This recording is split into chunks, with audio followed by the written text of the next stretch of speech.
नमस्कार मंडळी, श्री स्वामी समर्थ. खरं तर हा ब्लॉग अपलोड करायला बराच वेळ झाला. 2-4 दिवसापूर्वीचा आहे आणि माझं पारायण उद्यापनाचा व्हिडिओ बऱ्याच जणांनी बघितला. आणि आता पारायणचं उद्यापन झाल्यानंतर दुसऱ्या दिवशी की नाही त्याचं पूजा असते ना, ती मला काढून घ्यायची होती.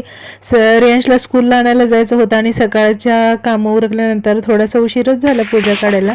तरी पण म्हटलं पटपट काढून घ्यावी.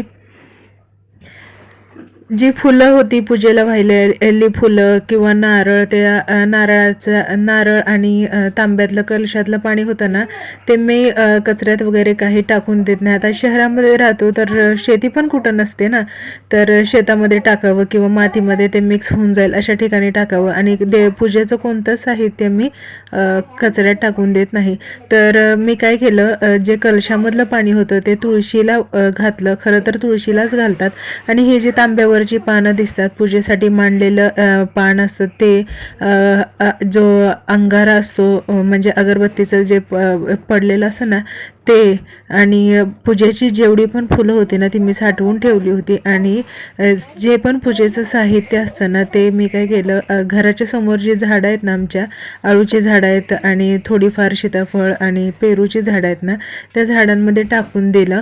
आणि मी नेहमीच असं करते की पूजेचं साहित्य बाहेर कुठं न टाकता मी आपल्या झाडांमध्येच टाकून देते. त्यामुळे ते कचऱ्यात जात नाही आणि आपल्याला पण चांगलं वाटतं. एवढं 8-9 दिवस चांगली पूजा करायची, सगळे नियम पाळायचे आणि शेवटी त्यांचं कचऱ्यामध्ये टाकून देणं ते काही योग्य वाटतच नव्हतं. तर चला, ते पूजा काढून घेतली आणि रेयांशच्या स्कूलमध्ये जायचं होतं. खरं तर सुट्टी होती रेयांशला, पण पॅरेंट्स मीटिंग असल्यामुळे ना जावं लागत होतं.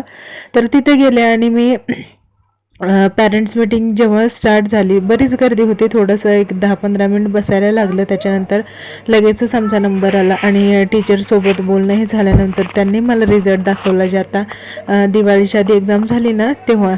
तर रेहानची ही पहिलीच एक्झाम होती. खरं तर नर्सरीला आहे तो आणि त्याची पहिली एक्झाम होती. इतका सुंदर त्यांनी पेपर लिहिला होता, अक्षरशः मलाच नवल वाटत होतं. आणि मी त्यांना विचारलं की याला तुम्ही हेल्प केली का, तर टीचर बोलले नाही, मी काही हेल्प वगैरे केली नाही, जो आहे तो त्यांनी स्वतःने सोडवलेला आहे. आणि खरं तर घरी पण तो एकदम व्यवस्थित आणि बरोबर करतो. त्यामुळं ना, आणि खूप छान वाटलं त्याचा पहिला रिझल्ट बघून. तर स्कूलच्या शेजारीचं दत्तांचं मंदिर आहे, तर तिथे जाऊन दर्शन घेऊन आलो. आणि त्याच्यानंतर मग बरीच कामं पेंडिंग होती ती करायला घेतली. पारायण सुरू असल्यापासून म्हणजे 9-10 दिवस काही बेडशीट वगैरे चेंजच केले नव्हते. तर आता थंडीचे दिवस आहेत ना, तर धूळ ही बरीच येते घरात, त्यामुळे जरा सारखेच करावे लागतात. झाडू मारलं, काहीही केलं तरी धूळ काही कमी होतच नाही. या दिवसामध्ये तर भरपूर धूळ येते. तर चला म्हटलं, आता पारायण वगैरे झाले, पारायण हे झालं की मग थोडासा वेळ जास्त मिळतो, तर चेंज करून घ्यावं म्हटलं बेडशीट आणि दुसरी टाकून घ्यावी. घर पण एकदम व्यवस्थित आणि स्वच्छ दिसतं. तर पहिली धुवायला टाकली, मशीनमध्येच धुतो आम्ही, तर ती धुवायला टाकली आणि मग लगेचच सगळे बेडशीट लावून पण घेतले. एकदा ते पेंडिंग पडलं ना तर पेंडिंगच पडून राहतं. बेडशीट वगैरे सगळं व्यवस्थित आणि क्लीन असलं ना, घर पण खूप छान दिसतं, सुंदर दिसतं आणि प्रसन्न वाटतं. नाहीतर तो बेडशीट अस्ताव्यस्त झालेलं, गोळा झालेलं असेल ना, तर पूर्ण पसारा दिसून जातो. तर रेयांश पण मला हेल्प करत होता, तर तो म्हणतो की मम्मी मी पण हेल्प करतो आणि तुझ्यासारखंच मला पण लावता येतं. मग मी पण त्याला थोडंसं करू दिलं. तर त्यानं काही जास्त केलं नाही, पण ठीक आहे, तरीसुद्धा त्यांनी बरेच हेल्प केली. आता हे तर झालं माझं काम. तर बघा, हे तोपर्यंत सकाळी लवकर मशीन लावल्यामुळे ना बेडशीटसुद्धा व्यवस्थित छान सुटली होती. आता याला घडी घालून ठेवायचं होतं आणि दुपारच्या जेवणाचा टाईम झाला. आणि दुपारी आम्ही 2-2:30 वाजता तरी जेवतो, त्यावेळेला भाकरी बनवतो जेवणाला. तर फक्त दुपारी भाकरीच बनवायची असते, भाजी वगैरे बनवून झालेली म्हणजे सकाळी बनवलेली असते, तर तीच भाजी आम्ही दुपारी खातो, भाकरी फक्त बनवून घेतो.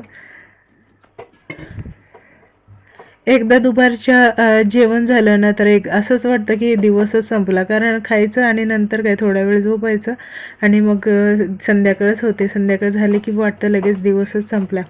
तर कधी कधी झोप येते मला दुपारी, मी झोपतेही आणि नाहीतर मग मी बाकीची घरातली कामं करत बसते.